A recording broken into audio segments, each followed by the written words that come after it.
It's about I think they're getting fake news from guys like you. Look, affordability is a hoax that was started by Democrats who caused the problem of pricing, and they didn't end it. When, look, they lost in a landslide. We won every swing state. We won the popular vote. We won everything. You take a look at districts, it was 2,750 to 525, because that was an affordability problem. We brought it down. Look at energy. Look at the gasoline price. It's like the simplest, and it's the biggest, because if energy comes down, everything comes down. That's the way it works. We're going to be at 250. You said 199 in some places in the country, right? You said it. I didn't say it. And they won't check you, they'll check me. So, you know, I like to use your number. 199 a gallon. Unthinkable if you go back a year and a half ago. It's unthinkable. So, now we're bringing the prices down, way down. Beef is coming down now. We've done certain magic and beef is coming down. But we inherited horrible prices. We inherited really the worst, again, the worst inflation in history. We inherited that. When I came in, that's what he had. And we fixed inflation. And we fixed almost everything, if you want to know the truth, including 8 wars. We got 1 to go, but including 8 wars. But when they always say, I watched today where they have a race going on right now in Tennessee, and this woman goes, affordability, affordability. They're the ones that caused the problem. The prices were way high. We're bringing the prices down. But they're like scam artists. You know, they're I call them con men and women. They come out, they say affordability, like, oh, I see price. We're going to get prices down still further. But we brought them down from the prices they cost. The reason that they had the highest inflation in the history of our country is because they had the highest prices. But we brought them down, and now we have normal inflation. Yeah, please. Mr. President, thank you so much for taking questions with your assembled cabinet. I wanted to clarify something that you had said on Sunday regarding the boat strikes near Venezuela. You had said that you didn't know if the second strike on that one boat had happened, but you wouldn't have wanted it. Now that your administration has acknowledged that it happened, do you support that second strike? And Mr. Secretary, I wanted to clarify something you had said in an interview back in September, I believe on Fox News. You said that you had watched that strike live on television. In real time, did you know that there were survivors after the initial strike? Well, look, all I know is this. Every boat that you see get blown up, we save 25,000 on average lives, 25,000 lives. They've been sending enough of this horrible fentanyl and other things like cocaine and other things, but fentanyl right now is the leader of the pack, to kill our entire nation. Because a little speck on the head of a pin can kill somebody. It's very dangerous stuff. I know so many people where their sons were drug addicts. They had one little sample, and they died. They died. They couldn't believe it. As far as the attack is concerned, I didn't. You know, I still haven't gotten a lot of information because I rely on Pete. But to me, it was an attack. It wasn't 1 strike, 2 strikes, 3 strikes. Somebody asked me a question about the second strike. I didn't know about the second strike. I didn't know anything about people. I wasn't involved in it. I knew they took out a boat. But I would say this, they had a strike. I hear the gentleman that was in charge of that is extraordinary. He's an extraordinary person. I'll let Pete speak about him. But Pete was satisfied. Pete didn't know about second attack having to do with 2 people. I guess Pete would have to speak to it. I can say this, I want those boats taken out, and if we have to, we'll attack on land also, just like we attack on sea. And there's very little coming in by sea. I think we've knocked out over 90% of it. There's very little, and I understand that. There's very little. We're saving hundreds of thousands of lives with those pinpoint attacks. It's an amazing thing when you see a boat going along, and you know, a lot of the press would like to say they're not, you see the boat, they're not maybe drugs. You see these boats. First of all, who has 5 engines on the back of a boat going in weird directions and loaded up with lots of white containers? They're bags of things. No, they've done an amazing job. And Peter's done an amazing job. Pete, you could probably better answer the question. No, you're spot on, sir. I think you got to start with the baseline. which Marco laid out, everybody's laid out. We've got 20 million people invading our country over 4 years. We don't know where they're coming from. That includes Tren de Aragua and cartels and violent criminals. They bring drugs, and you mentioned it, Mr. President, poisoning, an intentional poisoning of the American people, killing hundreds of thousands of Americans. So the president had the courage to designate these cartels as designated terrorist organizations. Now, a number of us here served in the military and spent 20 years fighting terrorists like Al-Qaeda and ISIS on the other side of the world. How do you treat Al-Qaeda and ISIS? Do you arrest them and treat them, pat them on the head and say, don't do that again? Or do you end the problem directly by taking a lethal, kinetic approach? And that's the way President Trump has authorized the War Department to look at these cartels. And I wish everybody could be in the room watching our professionals like Mitch Bradley, Admiral Mitch Bradley, and others at JSOC and SOCOM and other commanders. The deliberative process, the detail, the rigorous, the intel, the legal, the evidence-based way that we're able to, with sources and methods that we can't reveal here, that make sure that every one of those drug boats is tied to a designated terrorist organization. We know who's on it, what they're doing, what they're carrying. All these white bales are not Christmas gifts from Santa. This is drugs running on four-motor fast boats or submarines that we've also struck. No one's fishing on a submarine. And I have empowered them to make that call. Now, the first couple of strikes, as you would, as any leader would want, you want to own that responsibility. So I said, I'm going to be the one to make the call after getting all the information and make sure it's the right strike. That was September 2nd. There's a lot of intelligence that goes into that, building that case and understanding that, a lot of people providing information. I watched that first strike live. As you can imagine, at the Department of War, we got a lot of things to do. So I didn't stick around for the hour and 2 hours, whatever, where all the sensitive site exploitation digitally occurs. So I moved on to my next meeting. A couple of hours later, I learned that that commander had made which he had the complete authority to do, and by the way, Admiral Bradley made the correct decision to ultimately sink the boat and eliminate the threat. He sunk the boat, and eliminated the threat. And it was the right call. We have his back. And the American people are safer because narco-terrorists know you can't bring drugs through the water and eventually on land if necessary to the American people. We will eliminate that threat, and we're proud to do it. So you didn't see any survivors, to be clear, after that first strike? You personally? I did not personally see survivors, but I stand, because the thing was on fire. It was exploded in fire or smoke. You can't see anything. You got digital. This is called the fog of war. This is what you in the press don't understand. You sit in your air-conditioned offices or up on Capitol Hill and you nitpick and you plant fake stories in the Washington Post about kill everybody, phrases on anonymous sources not based in anything, not based in any truth at all. And then you want to throw out really irresponsible terms about American heroes, about the judgment that they made. I wrote a whole book on this topic because of what politicians and the press does to warfighters. President Trump has empowered commanders to do what is necessary, which is dark and difficult things in the dead of night on behalf of the American people.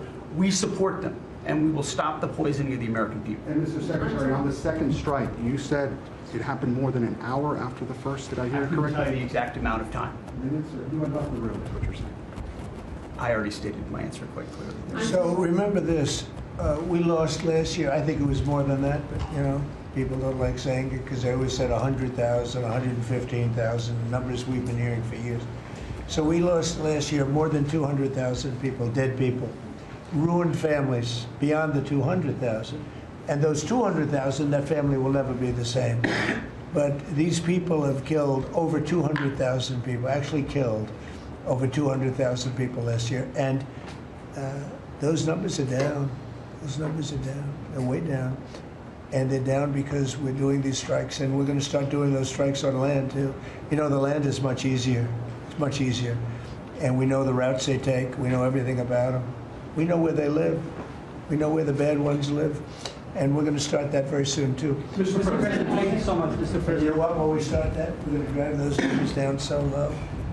And then you're going to have families be able to live without the fear of their son or daughter just having a pill to have a little fun and ending up dying within a period of 60 seconds, right? No, we're not going to let that happen. We're not going to let it continue to happen. What Biden did to this country by allowing all these people, and I call them animals in many cases. I think they're animals. to come into our country and destroy our country and let all those drugs pour in. Let people just walk across the border like it was nothing. You look at them, a lot of them, you know, you say, oh, let's not discriminate. I'm not talking about color. I'm just talking about you look into the eyes of some of these people. We're smart. And you see a killer. Come on in. Just come on in. 11,888 murderers. Many of them committed more than one murder. He allowed them into our country, totally unvetted, totally unchecked. But he also allowed drugs to come in at record numbers. And hundreds of thousands of people a year died. And we're taking those son of a bitches out, yeah. Thank you so much, Mr. President, for taking our questions. I think this is the most transparent administration I ever seen. I'm impressed by these people. I'll tell you, how strong are you? You've been holding it for 2 hours. You know, there are very few physically. There are very few people who could do that. I'm very proud of you. Whoever the hell you are, I have no idea who you are, but you're strong. Thank you, Mr. President. Mr. President, last week, militia groups in Iraq attacked the Kurdistan region's gas field, the largest gas field, which even the U.S. companies invested in the energy sector in the Kurdistan region. And the Kurdistan Prime Minister requested the United States to provide them some sorts of means and defense system to defending their civilian infrastructure and U.S. investment in the Kurdistan region. Are you willing to providing them this support? And if I had this question, tomorrow the United States is going to open and integrate one of the Can you speak louder? Yeah, of course. Is that possible? Boy, Uh, you're the most gentle, beautiful voice, but you're a very gentle person. Go ahead. Just take fewer words and louder. Yeah, sure. I'll repeat my first question. Last week, the Iraqi militia groups attacked one of the largest gas fields in the Kurdistan region of Iraq, which even the U.S. companies have invested in these gas fields. Yeah. And then, are you from Iraq? I'm from Kurdistan, Iraqi Kurdistan. Okay. Yeah, working for Ruda Media Network.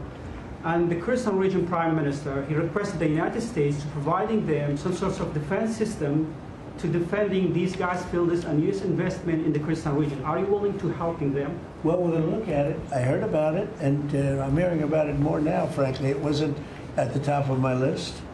It's a very unusual question, I think, but I assumed you're from the area, and to you it's a very important question, and to me it is also, because people are being killed. I will say this, Iraq has been much different in terms of us than they were prior to us taking out the nuclear capability of Iran. You know, Iran has gone down many, many steps in terms of its fear factor. They were the bully of the Middle East, and they're really not the bully of the Middle East anymore. And Iraq was being bullied by Iran. You know, we had a president that thought it was brilliant to blow them up, and they blew them up, and all of a sudden, instead of having a power that was basically equal to Iran, they had Iran ruling the Middle East for a long period of time.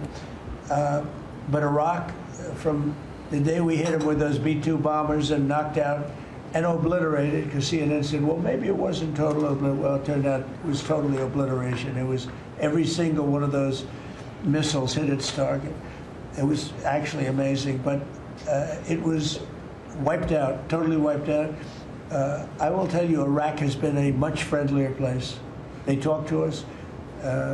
The Prime Minister actually nominated me along with about 78 other countries for the Nobel Prize. I'm the only one that was nominated by almost 100 countries that didn't get it. But that's okay. But I saved a lot of lives. I saved a lot of lives. But Iraq nominated us for the Nobel Prize, and that was a great honor. You know, we didn't expect that from Iraq. Iraq has been a much different place since the taking out of Iran the nuclear capability. Yeah, let's get to another question. Here we go. This guy's a beauty. Go ahead. Secretary Rubio mentioned your meetings ongoing in Russia today. Do you have any update from Mr. Witkoff and Mr. Kushner? No, because I've been spending too much time with you. I mean, we're spending a lot of time in here.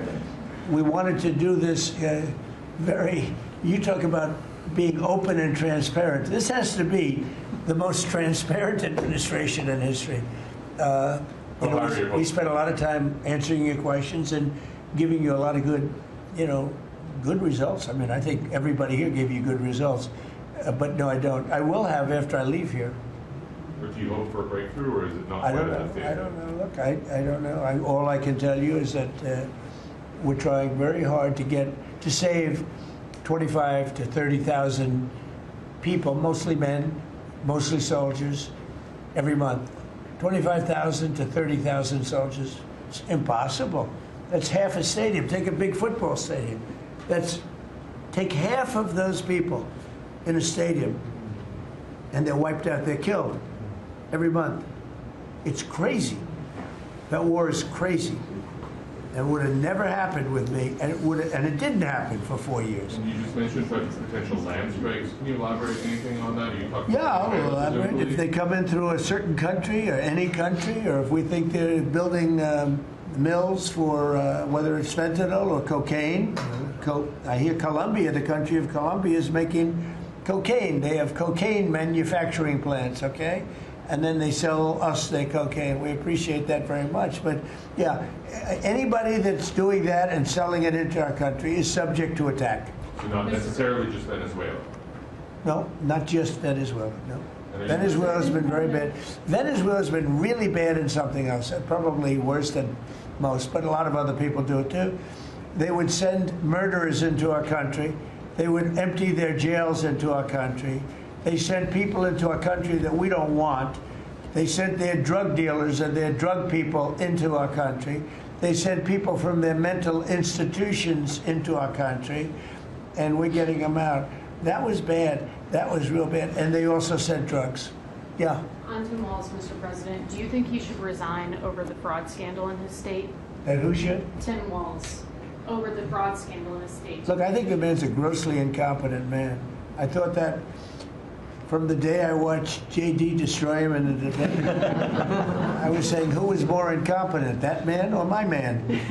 I had a man and he had a man. They were both incompetent, and I had a man and a woman. I thought she was very incompetent too, but now she's leading the field, and I think she's leading the field for the nomination. Anyway, look, that's up to them. That's up to the Democrats. You know, the problem with them is they have really bad policy. And I'm not going to say what it is because I don't want them to change it necessarily. Because I want to run against it, whether it's not going to be me, it's going to be somebody that's going to probably sitting at this table. Could be a couple of people sitting at this table. Could be a couple of people running together sitting at this table, you know. But I want them to win because we've done a great job for this country, and I want that to be carried forward. And you know, I think we have a tremendous bench, really a tremendous bench. But no, I think that Walz is a grossly incompetent man. There's something wrong with him. Okay, there's something wrong with him. And when you look at what he's done with Somalia, which is barely a country, you know, they have no anything. They just run around killing each other.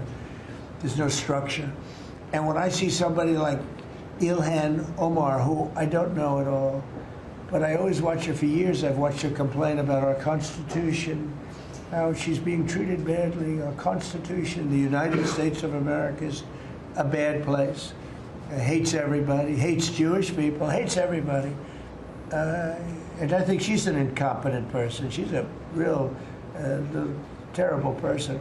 But when I watch what is happening in Minnesota, the land of 1,000 lakes, or however many lakes they have, they got a lot of lakes, but this beautiful place, and I see these people ripping it off, and now I'm understanding, and you're going to look at that, Scott, I hear they ripped off Somalians, ripped off that state for billions of dollars, billions, every year, billions of dollars, and they contribute nothing.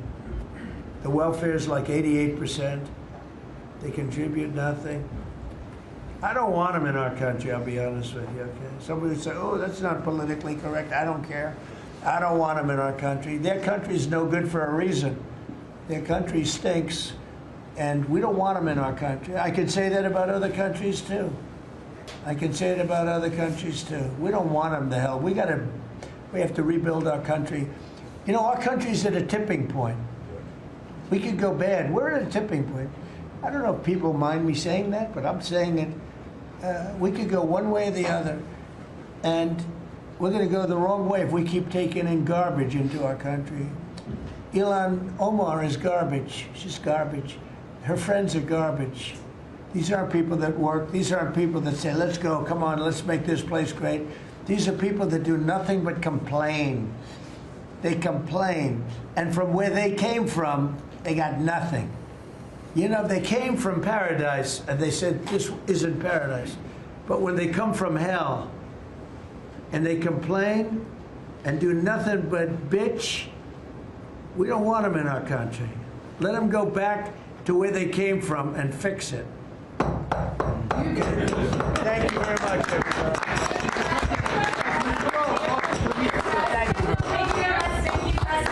Mr. President, has Maduro offered to leave? Come this way. Come.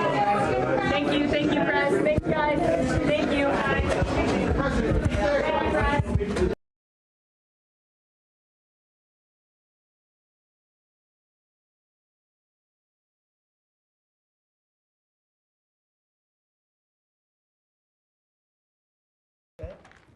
Everybody ready?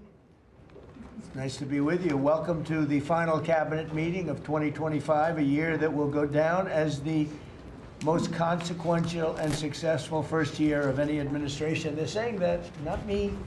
Oh, I say it too, actually. A lot of people are saying it. And a lot of that is thanks to the men and women in the cabinet. With the new and improved cabinet room, I might add. We took pictures down from the vaults. We have vaults downstairs with lots of pictures that haven't been exposed to the world for, in many cases, over 100 years. We brought them up, and we're using them as they should be used. But the cabinet room looks beautiful, like it should now. The Oval Office looks beautiful, like it should. It was not. It was like the rest of the country. It was in disrepair. 1 year ago, our country was dead, and said to me by many leaders, we had a dead country. Now we have the hottest country anywhere in the world. It's true. The hottest country anywhere in the world. Think of that. In 4 long years of the Biden administration, there were just $1 trillion of new investments in the United States in 10 months. We've secured commitments of over $18 trillion. So they had, in 1 year, less than $1 trillion. That's in a period of 4 years. Think of it, 4 years they had less than $1 trillion. In 10 months we have more than 18 trillion. Is that right, Scott? It's even going to be higher than that. It'll be higher by And the going end of up. this, sir. And we're waiting for the Supreme Court case, and it's so important and so vital for this country because we're not only respected again, we're putting out wars by our trade policies, and we're taking in hundreds of billions of dollars, and our country is wealthy again and secure again, and it's part of national security, and I hope that goes well. I think it's very important, but think of the number. We're going to be over $18 trillion in 10 months, and which is a record times probably 8 or 10 times, I think more than that, for any country. There's never been a country that's had that kind of an investment ever in history. And there's never been a country that's had half of that. It's a tremendous thing that's taking place. We have companies moving in from all over the world, from Mexico, from Canada, from Europe, from China, from Japan a lot. We just had Toyota is going to spend $10 billion, they just announced, on building new plants in this country. Our workers, they're going to be our workers, but they're spending a tremendous amount. So the stock market is set 46 all-time highs. And this last Friday, which is called Black Friday, was the biggest ever online sales that there's ever been by a lot. More Americans are working today than at any time in the history of our country. I mean, these are the facts we have to get out. And, you know, there's this fake narrative that the Democrats talk about, affordability. They just say the word. It doesn't mean anything to anybody. They just say it. Affordability. I inherited the worst inflation in history. There was no affordability. Nobody could afford anything. The prices were massively high. Do you remember when we took over eggs? You did a great job on that, Madam Secretary. Agriculture, Brooke. Eggs were 4 or 5 times higher than they had ever been. They said don't order eggs for Easter at the White House. And we ended up doing it, and we got the egg prices way down, lower than what they were before. But The word affordability is a con job by the Democrats. They say affordable. I watched the other day where some very low IQ congresswoman talked about affordability, affordability, affordability. She had no idea. Their prices were much higher. As an example, energy, gasoline, we're now at about $2.50 a gallon. We're going to be, I think, at $2 a gallon. We could even crack that at some point. I'd love to do it. And we could do it more easily if we weren't building up the strategic national reserves, which Biden emptied out before the election so that he could try and get elected, meaning he started it, then he got thrown out of the race. Then she took over and she kept it going, and they emptied out these strategic national reserves, which are really meant for something else. They're not meant to keep people happy with their gasoline price. They're meant for war. They're meant for problems, big problems. He emptied it out, and then she continued it during the process of trying to get elected. Didn't work out too well for him. And they virtually brought it down to the lowest level, I believe, in history. And it didn't have much of an impact because the prices were very high. But our prices now for energy, but for gasoline, are really low. Electricity's coming down.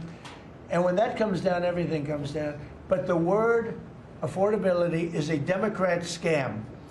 They say it, and then they go on to the next subject. And everyone thinks, oh, they had lower prices. No, they had the worst inflation in the history of our country. Now, some people will correct me, because they always love to correct me, even though I'm right about everything.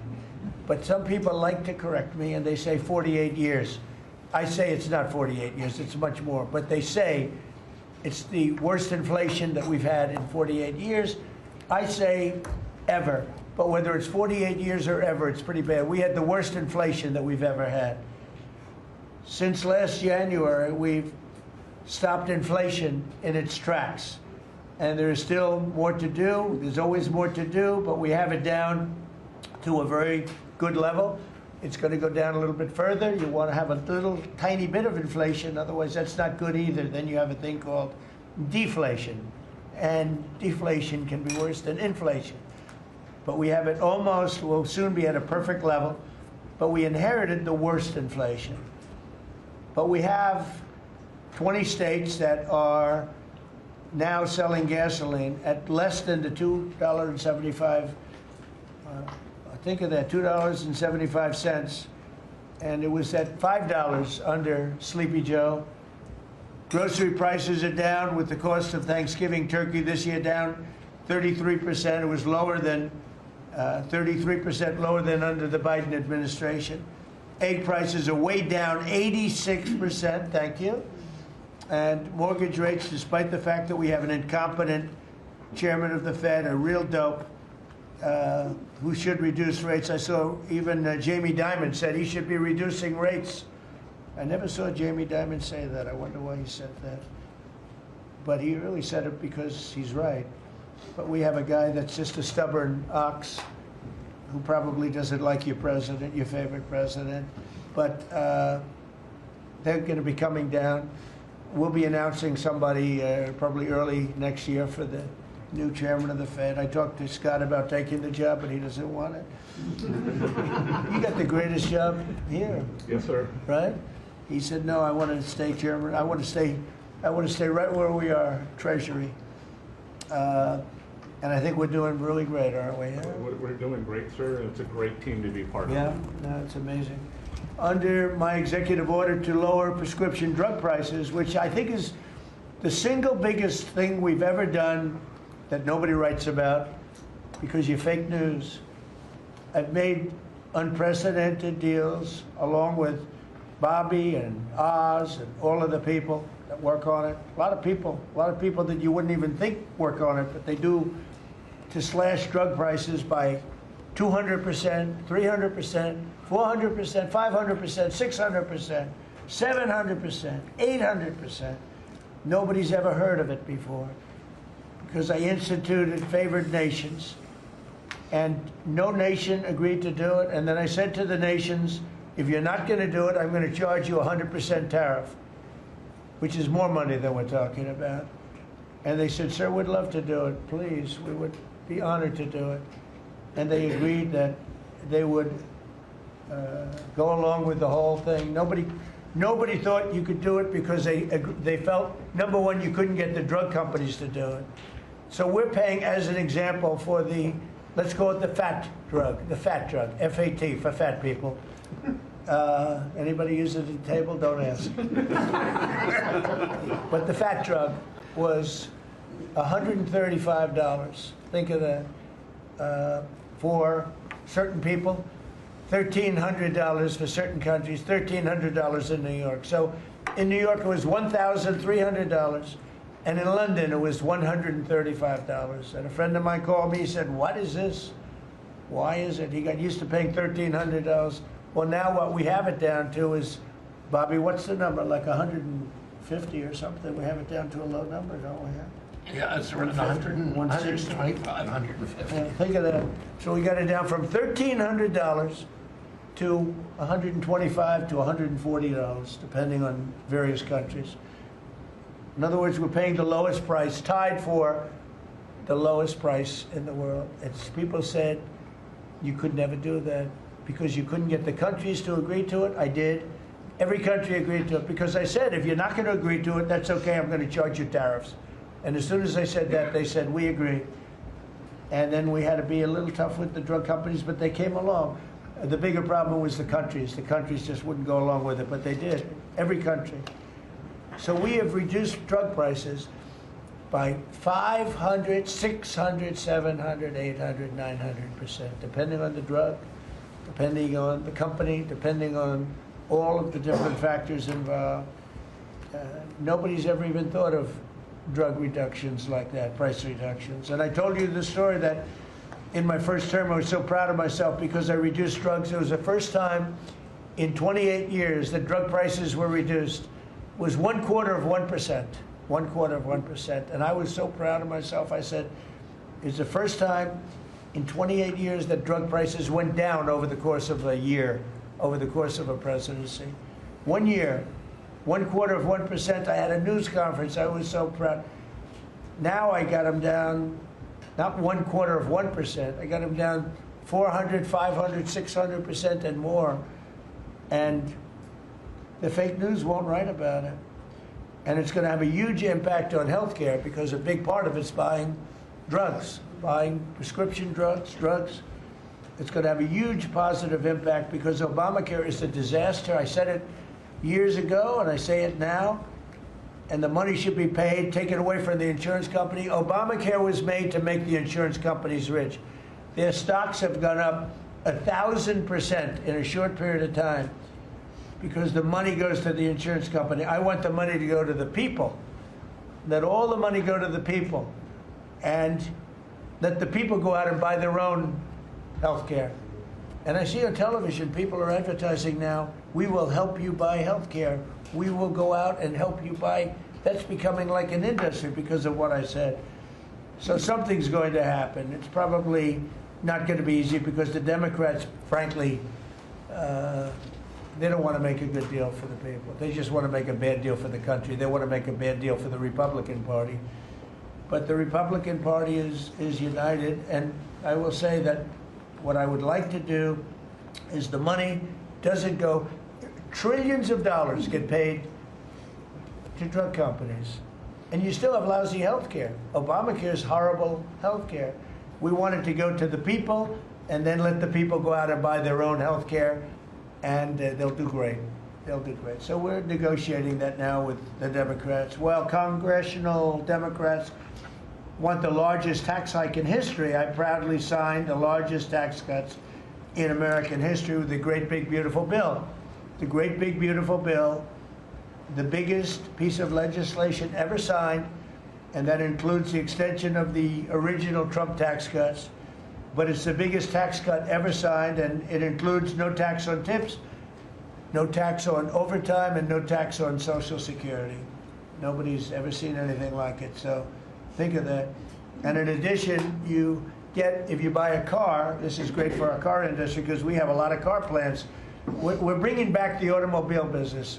60% of it was stolen because we had incompetent presidents or incompetent trade people. But 60% of it was stolen over the years, and now I think we're bringing it all back. I think we'll be bigger than we've ever been in the auto business. That's not even to mention AI, where we're leading China. You know, we're leading China by a lot. They're not going to catch us. We have to be smart, but if we're smart, they're not going to be able to catch us. They know that. They told me that. Next year is projected to be the largest tax refund season ever, and we're going to be giving back refunds out of the tariffs because we've taken in literally trillions of dollars, and we're going to be giving a nice dividend to the people, in addition to reducing debt. As you know, I inherited a lot of debt, but it's peanuts compared to the kind of numbers we're talking about. So we're going to be making a dividend to the people, and additionally, we're going to be able to reduce debt. And as time goes by, over the next 2, 3, 4 years, those numbers are going to go up. And I believe that at some point in the not too distant future, you won't even have income tax to pay, because the money we're taking in is so great, it's so enormous, that you're not going to have income tax to pay. Whether you get rid of it or just keep it around for fun or have it really low, much lower than it is now, but you won't be paying income tax. We've slashed $1 trillion in costly job-killing regulations, saving Americans an estimated $2,100 for a family of 4. The Biden administration was the exact opposite, but times 4. They went up $6,000. We went down $2,100. Think of that. To bring down energy, electricity, and utility prices, I ended the Green New Scam. They call it the Green New Scam, one of the greatest scams in the history of our country. They talked about global warming and all that crap, and what they've done to this country. What they've done by allowing 25 million people into our country, many of whom are criminals, many of whom 11,888 are murderers, and we have to get them out, and we're doing it. We're doing it. I think what the job that our law enforcement groups are doing, Christy, you and Tom and everybody, amazing. What you're doing is amazing. I terminated the insane electric vehicle mandate, and look, some people that make electric cars weren't happy with that. But we have to do that because you have to have a choice, whether it's a gasoline-powered car. And we have so much gasoline. You know, China doesn't have gasoline. We do. And whether it's a hybrid, which really are working really well, the combination of electric and gasoline-driven. But everybody was supposed to, by 2030, everybody had to own an electric car under the Biden stupidity. And not everybody wants to do that. I like electric cars. I like all cars. They're all good. They all have reasons. But you want to be able to go and buy what you want. I imposed historic tariffs that are now bringing in so much money that nobody's ever seen anything like it. And countries that were ripping us off, including allies, but they were ripping us off for years. I won't use the names. I won't mention Japan. I refuse to mention South Korea. I will not mention names. But they were ripping us off like nobody's ever been ripped off before, and taking horrible advantage of your country. But now we're making a lot of money. We're making a lot of money because of the tariffs that are pouring in. And it's really national security. Among everything else, it's national security. We've also rapidly turned the worst border crisis in world history. I believe we had the worst border ever in history. I don't care if you had a 4th world country. You know, we allow 3rd world country in. We would allow 4th world war countries in also. It doesn't matter. There was never a border that was as bad as our border. We allowed anybody in with no checks, no vetting. So we've rapidly turned the worst border crisis in world history into the strongest border in the history of our country, and probably one of the strongest borders in the history of the world, because we have nobody coming through. And I want to thank our people. The Border Patrol is so amazing, ICE, and I want to thank the military for the backup, because they're standing right behind them, and that was really nasty for a period of months, and now it's no longer nasty. Now they don't even come up. Nobody comes up. It's an easy job. It made your job a lot easier, because they know they're not going to get through. And we take people in, but they have to come in legally. For 6 months in a row, 0 illegal aliens have been admitted into the United States. You believe that? 0. We had millions of people coming in a year, millions. Now we have 0 for 6 months, and these are given by radical left people that do the numbers. I mean, they're not doing me any favor. They're being. We don't have our net numbers are unbelievable, but we had 0 people in the last 6 months. Illegal border crossings along the U.S.-Mexico border have plummeted to the lowest level ever recorded. And nobody talks about that anymore. You know, it's crazy. They don't talk about it. You'd think they'd say, well, Trump's done a great job at the border. This country is being destroyed by the border. But you always find something new, like, is he in good health? Biden was great, but is Trump in good health? I sit here, I do 4 news conferences a day. I ask questions from very intelligent lunatics, you people. I give the right answers. There's never a scandal. There's never a problem. I give you answers that solve your little problems. You go back and you can't find anything, but you do stories about Biden was in wonderful health. The guy didn't do a news conference for 8 months. If I go one day, I had one day where I didn't do a news conference, there's something wrong with the president.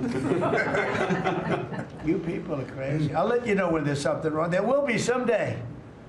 That's going to happen to all of us. But right now, I think I'm sharper than I was 25 years ago, but who the hell knows? By the way, I took my physical. I got all A's, everything. But they said to me, would you like to take a cognitive test? I said, is it hard? They said, yes. I said, well, I'm a very smart person. Who was the last president to take one? No president has ever agreed to take one. Because when you get into the mid-questions, meaning, 10, question number 10, 11, 12, 28, 30, they get harder and harder. And they said, would you like to do it? I said, well, no reason to do it. Nobody's ever done it. I'll do it maybe, but there's really no reason. They said, sir, the problem is this is Walter Reed Hospital. And that's a military hospital. And that means that things are, sort of open. It's not like private where you have, if you do poorly, we'll have to, probably you'll find out. I said, I won't do poorly. I'm a smart person, not a stupid person. And as the doctor will tell you, I aced it. Right, Susie? I aced. I got every question right. And these are tough questions. These are questions that I would say 99% of the people that I'm talking to right now, meaning the people from the fake news, would not do well in those exams. But I'm the only one that took it. I got every single question right. And then I read in the New York Times, is Trump sharp? Trump is sharp.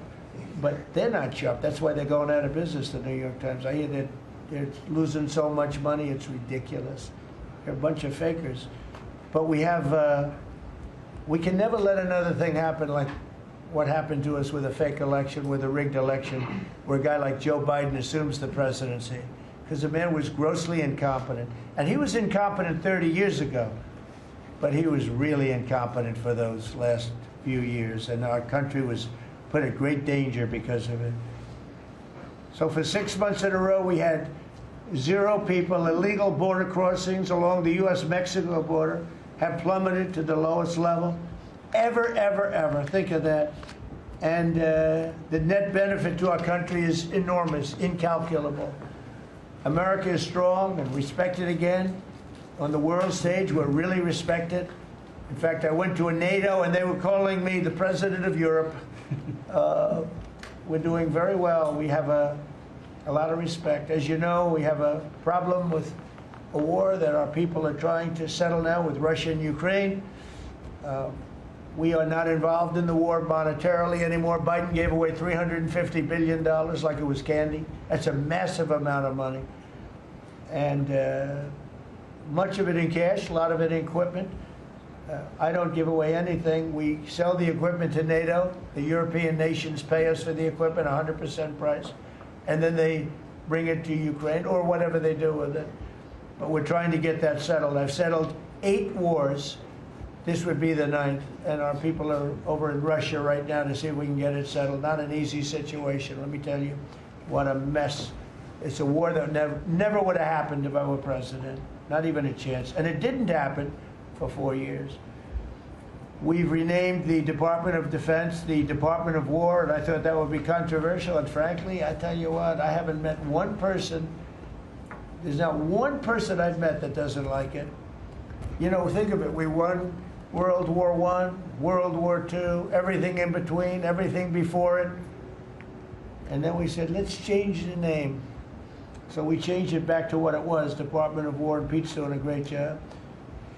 We ended 8 wars, think of that. 8 wars, but we're going to do one more, I think. I hope. I hope. Every time I end a war, they say, if President Trump ends that war, he's going to get the Nobel Prize. So I end that war. Well, he won't get it for that war, but if he ever gets it for the next war, now they're saying, if he ever ends the war with Russia and Ukraine, he's going to get the Nobel Prize. What about the other 8 wars? India, Pakistan. Think of all the wars I ended. I should get the Nobel Prize for every war, but I don't want to be greedy. Actually, the woman who got the Nobel Prize said, "You've got to be kidding. Trump deserves the Nobel Prize." So that was very nice of her. I appreciate it, which is true, actually. But I don't care about that. You know what I care about? I care about death. I care about all the people that are dying. And last month, 27,000 young people died, mostly young people, mostly soldiers, despite some missiles being shot into Kiev and other places. But think of it, mostly young people. 27,000 people died between Russia and Ukraine last month. What a shame. So we're restoring law and order to our cities and towns. If you look at what's happened, and I want to pay my deepest respects to those 2 incredible people from the National Guard in West Virginia they came from. I spoke to their parents. Sarah is gone.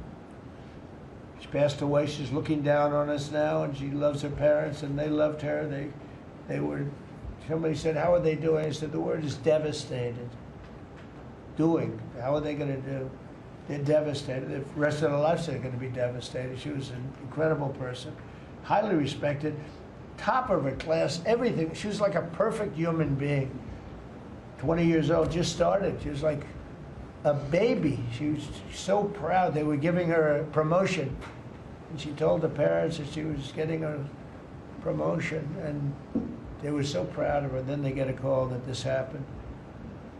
And we have one young man who's fighting for his life. He's fighting very hard. I think he's probably doing better than anybody. They said he didn't have a chance. I'll tell you, the one who said he's going to live is his mother. Spoke to his mother. Sir, he's going to live. I spoke to her very soon after this horrible event took place with this scum that is able to come into our country. I spoke to his mother. Sir, he's going to be okay. I'm telling you. No doctor thought that. Nobody thought that. He was hitting bad places, and she was like so positive. It was incredible. And it's possibly right, Pam, right? Possibly right. Boy, it would be amazing. If he lives, it would be amazing. A miracle, actually. But we're very proud of those 2 people. We're very proud of the National Guard. We're very proud of our military and our police and our firemen and women. If you go back and take a look a year ago, year and a half ago, it will change, I think, on November 5th, the day of the election. But you go back before that, you couldn't get people to join the military, Pete, right? They didn't want anything to do with military. They wanted nothing to do with joining the police or the fire. They wanted nothing to do with anything. They had no spirit. The country it had no spirit, nothing. And now we just had the highest recruitment in history, and we're getting great people. We're getting great people.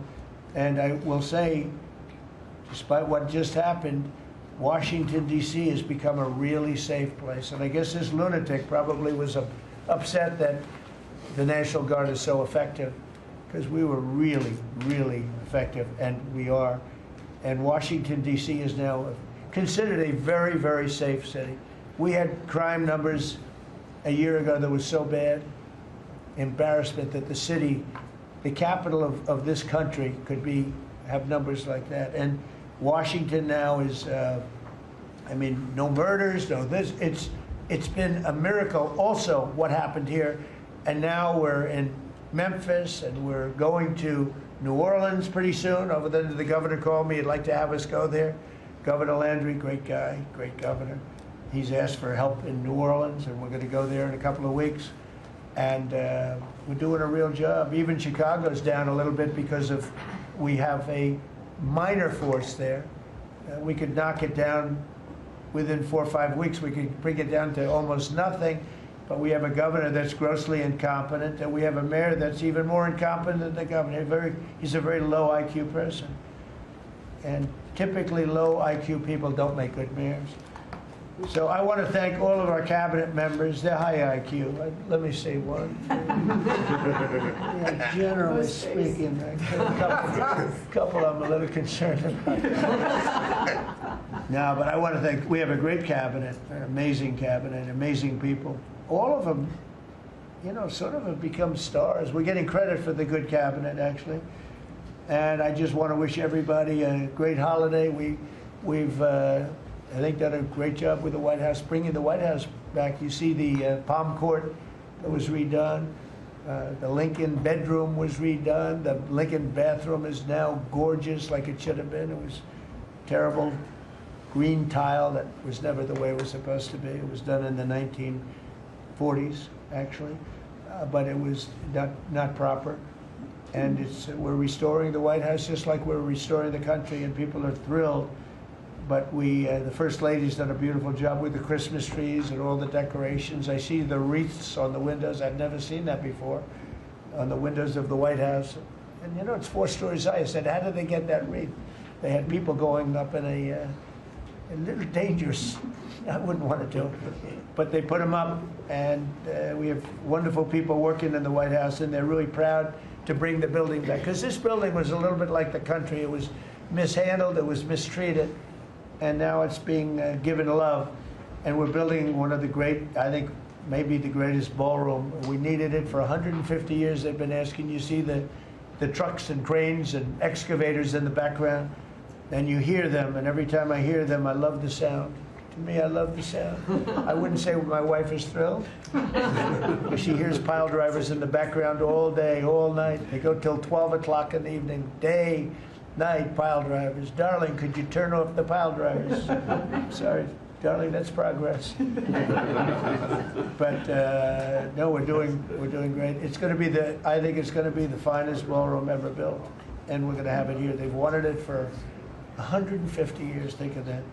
So I will just end by saying I want to thank the cabinet. It's been a great cabinet. Let's think of it. Time flies, but this is our last of the year, as I said, and I just think you've done a fantastic job, and we're going to go around the room. We'll go quickly, but we're going to go around the room, and we'll start with Pete, and you'll tell us about some of the achievements. And some of you have achievements that are so big, I don't want you to go through the whole thing because we don't have time. But we'll start with Pete, and then if you want, we'll take some questions at the end. Please, Pete. Well, thank you, Mr. President. As you said, it has been a historic year at the Department of War. Recruiting and retention over this year are at the most historic levels our country has ever seen. I had a chance to be on a aircraft carrier destroyer over Thanksgiving. The spirit in our ranks since the election under President Trump is unprecedented. I've never seen anything like it as a soldier myself in uniform, and I know a lot of you feel the same way. We've ripped out the DEI and the political correctness. It's all merit-based at the department. We're getting back to basics: accountability, training, readiness, lethality, and that's reviving that spirit. And Mr. President, we're rebuilding the military, historic investments. I just took briefings on the Golden Dome and F-47, next generation capabilities that are going to make sure that for generations to come, America has the most powerful, most capable, most lethal military in the world, which you have rebuilt once and we're rebuilding again. And then we're reestablishing deterrence and credibility. If you look at what happened, we deal with every day the outcome of what happened in Afghanistan, the debacle under Joe Biden. We just dealt with it in the streets of Washington, D.C. with those 2 National Guardsmen. And then what happened on October 7th with Hamas, what happened in Ukraine, a war that never would have started under President Trump. We're having to rebuild that. So whether it's freedom of navigation and taking the fight to the Houthis, Whether it's Midnight Hammer, those beautiful B-2s going 37 hours back and forth, undetected, delivering with precision, and Iran not getting nuclear capabilities, Europe and NATO stepping up to 5%, locking down our southwest border. It's been an honor to work with Christy and Tom and everyone else down there to lock it to zero, operational control of our border. And then it's getting after and going after narco-terrorists and designated terrorist organizations in our own hemisphere. As I've said, and I'll say again, we've only just begun striking narco boats and putting narco-terrorists at the bottom of the ocean because they've been poisoning the American people. And Joe Biden tried to approach it with kid gloves. And allowed them to come across the border, cartels take over community, 20 million people, hundreds of thousands of Americans poisoned. And President Trump said, no, we're taking the gloves off. We're taking the fight to these designated terror organizations. And it's exactly what we're doing. So we're stopping the drugs, we're striking the boats, we're defeating narco-terrorists, and we're standing... And you may say one thing, that drugs coming in through the sea by sea are down 91%.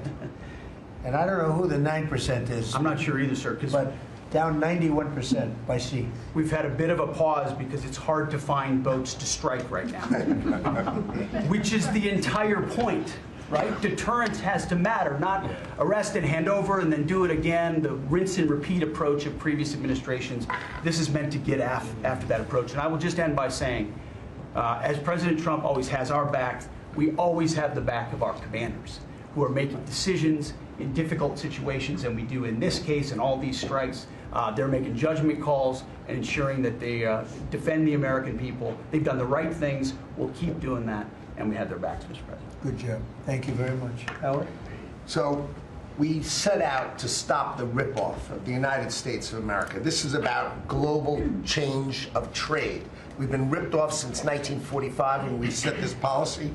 So we set out, and together with my partners, Jameson Greer and Scott Bessent, we set out to change that. So we started, the first one was the UK deal, right? We asymmetric. They pay us 10%, and we get charged nothing. That allows us to export, and that began the process. Then we did the biggest, the European Union, 450 million people, $20 trillion economy. They completely opened their borders to us, and we charge them 15%. That makes America $100 billion a year and turns it back to where our economy is the best. And so it proved that President Trump's trade agenda was the right trade agenda. Then we go to Japan and Korea. They offer us $750 billion in cash to build in America at the president's direction. And we're going to start, as an example, nuclear. Right? We need to have a nuclear arsenal in America of power, the generation of power. So we're going to build hundreds of billions of dollars, financed by the Japanese and the Koreans, meaning they give us the money, we build it here, and we split the cash flow 50-50. We're going to build ships, $150 billion worth of ships in America. That changes the way things work. Right? After those trade deals, then you go to how are we going to reshore? Right? Let's start talking about the auto industry, right? We've been competed against by Koreans, the Japanese, the Europeans. We're kicking our tail. President Trump changed it. 25% tariffs, bring it all home.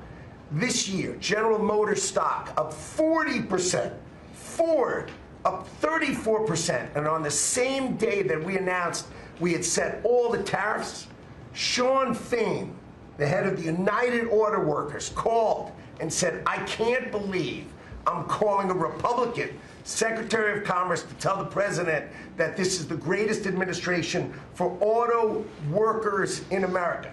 Stocks up and auto workers up. That proves that President Trump understands how to take care of the whole ecosystem, both the companies and, more importantly, the people who work there.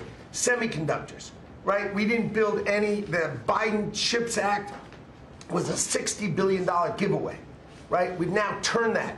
$300 billion is committed to America. That's going to go up to $750 billion in the next 60 days, right? And then you go to pharmaceuticals, right? $250 billion being invested in America, and then working together with Bobby Kennedy, right? Pounding away on that MFN, working together as a joint team. They're coming to over $250 billion and cutting prices in half. We did the golden share of U.S. Steel to make sure the Mon Valley is protected. Intel gave us 10% of the company, make tens of billions of dollars, right? And the last thing I will say is a year ago today, I was working on transition with President Trump, right? To build the greatest cabinet ever for the greatest president ever. And I, as I sit here today, I can't be more proud of how you did it, sir. You've created the greatest cabinet. It is a joy to be at this table. You know, one thing we will mention, so they came to see me from Intel, and they had a problem. I said, look, we'll fix your problem, but I think the United States is entitled to 10% of your company. And the chairman looked at me and he goes, you have a deal. Tell them, how much money have we made since I made that deal? It's only 40 billion. 40 billion. We made $40 billion. That was, what, 3 months ago?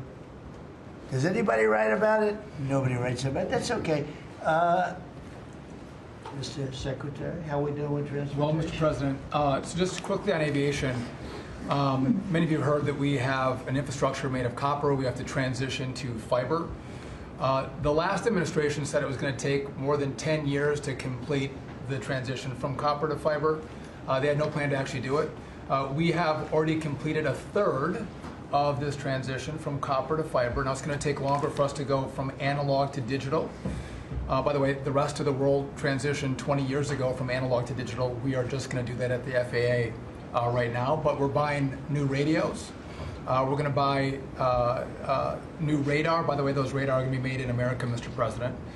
This phase of the operation will be completed by the time you leave office. It's 3 years. I do need another $20 billion, Congress, to start the second phase, which is really important, and we'll try to get that done also in that 3-year time period, but we need the money, critically important. With regard to commercial driver's license, I think we've covered a lot the crashes that have taken place around the country, and what we found is there have been states that have issued commercial driver's license to foreigners, and they've gone through sham schools, and they're not safe on American roadways. And so, in partnership with Secretary Noem, we have driven those numbers down. We got California, Gavin Newsom, to revoke 17,000 unlawfully issued licenses. We've closed down half of the fake schools that give out these fake licenses, all critically important. Governor Tim Walz of Minnesota gave 33% of these licenses unlawfully. People that should never have a driver's license driving a big rig on American roads, endangering the American people, shameful. We've cleaned up Union Station here in D.C. per your directive. We're going to rebuild Penn Station in New York. We're going to break ground at the end of 2027, get that project operational. And, you know, Mr. President, a lot of us, I fly commercially, I fly back by the bathrooms. I don't know why that happens. They put me in the back. You know, we've asked Americans to bring their better selves, to bring civility back to travel, to say, listen, let's say please and thank you. And if you have someone's pregnant on your flight and you're as strong as Pete is, well, pick up the bag and help her put it in the overhead bin. Let's be nice to each other, is what we've asked. Maybe not wear pajamas or slippers on the airplane. And I think it's been received fairly well, and I think we can all have a better travel experience when we do that. And just the last point I'll make is there was a big football game where the Merchant Marine Academy that falls under DOT actually beat the Coast Guard with Kristi Noem. We beat them by 1 point, and so we're very proud of that. And so well done, Kings Pointers. So a little bit in a nutshell, we're rebuilding the air traffic control under boot edge. That was supposed to be boot edge. Who's another grossly incompetent person? He'd get on his bicycle, ride to work, and he was just terrible. What they do is they take the fiber optics and they take fiber trying to hook it into copper, and fiber and copper don't mix. You can't do it. But people knew that for the last 30 years since they started doing the fiber. And they spent billions of dollars, and it didn't work. And you saw that by the helicopter crash. You saw that by Into the Plane.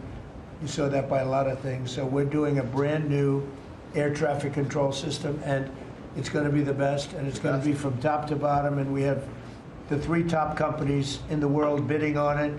and it's going to be one bid, and we're going to have one company responsible, and it'll be the best system.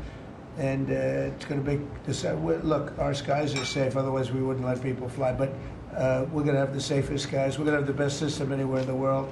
We're also going to rebuild Dulles Airport because it's not a good airport. It should be a great airport, and it's not a good airport at all. It's a terrible airport.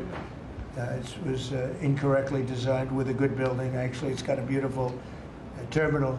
Saarinen was the architect, one of the greatest architects in the world at the time, a great architect. And so they have a great building and a bad airport. But we're going to turn that around, and we're going to make Dulles Airport, serving Washington and Virginia, Maryland, etc. We're going to make that into something really spectacular. We have an amazing plan for it, and other things. But you're doing a really good job. I appreciate it. The people movers of Dulles, we had a crash recently. So we're going to announce that later today, a request for bids on this. But again, it's a not a great airport, which we can make great in this administration, Mr. President. We have a design that's amazing for Dulles. It's going to take Dulles and make it a really bad. It was a badly designed airport. We're going to make it into as good as there is in the country. It'll be exciting. Okay, please. All right. Well, Mr. President, it's good to be here at this meeting because in 1 year you can look around the table and see the change. And I think one of the biggest changes is how this cabinet works together. And I want to start there. There's often been said, I found out some things this year that I didn't know, that the Department of what was Defense, now Department of War, and the Veterans Department had never really communicated. Now, we're fraternal twins, in a way. Pete and I are. He lifts better, I'm better looking. But in the looking at this, I mean, he brings them in. He keeps them for a number of years, up to 20 or longer, and then they come into what the country is committed to our veterans. And if you don't have both ends working correctly, then recruitment lags, morale lags, and we've been able to work and fix a great deal of that. I didn't need to change our name, but I did do one thing. I put the veteran back first at the VA. And we did that in 1 year. How did we do that? We started taking things that have been neglected for a long time and put them back. We had a backlog in which we've dropped over 160,000. We're not talking year-to-year change at the VA. We're talking 5, 6 year. We have to go back 5 to 6 year prior COVID numbers to see the change of backlogs that are now reduced. We do it in 6 months instead of the long time it took. In fact, it grew under the Biden administration. It shrank over 160,000 under us. Champ VA, which is a program we have, has basically been back to day to day. It was at a terrible state, which delays and claims and everything's going on. We've got that back. We're doing things like taking a new look. I have one question that I ask when I go to my hospitals, which probably over 170 hospitals, 1,200 clinics, and I ask the people one thing, Mr. President. I said, what are you doing right now that if you were just honest and I wasn't standing here, you say, this is stupid. It's been amazing what we've gotten, and the feedback that we've had. We've been able to change how we do credentialing, how we do privileging, how we do hiring. We're all working through that, and it has all made a difference for our veterans as we go forward. CMP exams for veterans out there listening. If this is the one where disability claims, where they say, well, let me send you to a doctor to make sure. Most of the time we have that already in the record. We're working now to where those could actually be changed, where we just look at the record and not have to send them to the doctor. That's almost a $3 billion savings that we can let, and also not taking what the veterans get. We're also getting ready to announce here pretty soon a reorganization that's going to bring our hospital system organizationally in line with the 21st century. We are the largest healthcare organization. It's about time we acted like it, Mr. President. You gave that leadership. We're going to do it. And also one thing, community care contracts getting ready to go out. It's one of the largest contracts in the federal government, but it does exactly what you and I have talked about before, making sure that our veterans can get care in the system or in the community, wherever they want it. We're getting ready for that. Now I have one thing for all the press who really enjoyed the first of the year, saying, oh, you know, they're going to cut all these jobs, 80,000 this, 80,000 at the VA. Mr. President, every success that I just gave you came after the fact, or pretty much after the fact, that we had 30,000 take early retirement. Early retirement, no risk, although you reported it as loss and risk, you can't help yourself. 30,000 took the retirement. Every bit of the success that I just told you about came with a reduced workforce. There was a motivated workforce that said, how can we take care of veterans? That's what this cabinet does. That's what we're doing for you, Mr. President. And you've got the highest approval rating we've ever had at the VA, so that tells you something. You're doing a great job. Thank you very much. Jameson, please. Well, there's been some activity on trade this year. You know, for about 75 years, we had a system global trading system that was premised on the United States having totally open borders, right? Not just on immigration, but on goods and services, and everyone else generally kept higher tariffs, higher non-tariff barriers, et cetera. Obviously, the outcome was we had a huge trade deficit. You took it head on. You gave all of us who work on the file a lot of leverage. So we spent the past 10 months or whatever we've been doing now just going around the world and flipping the script. So now we're in a situation where we've protected our industries, we have the tariffs, and the other countries have decided to take their tariffs down and non-tariff barriers. And we've done it in a very constructive way. We've achieved agreements on reciprocal trade, which are a new kind of trade agreement that's really focused on making sure we have balanced trade, we have reciprocal trade, that we're treating each other fairly. And it's been embraced by the international community. And it's going to be exciting to see what it's like 5 years, 10 years from now, because you've changed it. And that's how it's going to be now. And I think you should be commended for it, and we look forward to seeing what comes in the next few years. Thank you very much. You're doing great. He's doing a great job. Thank you very much. Please. Thank you, Mr. President. Last time I was here, I said that the amount of dereg that we had for regulatory was 30-1. Since then, it's up to 48-1. Your goal had been 10-1, which was in excess of 6-1 in the first term. It's actually much higher than that, but I made my team redo the threshold a little bit because it sounded so unbelievable. But the amount of work that's being done with this entire team is astronomical. And another detail in that is that when we propose a rule, some of the biggest ones that you care the most about don't go into that count until they are finalized. So next year's we should be even more eye-popping.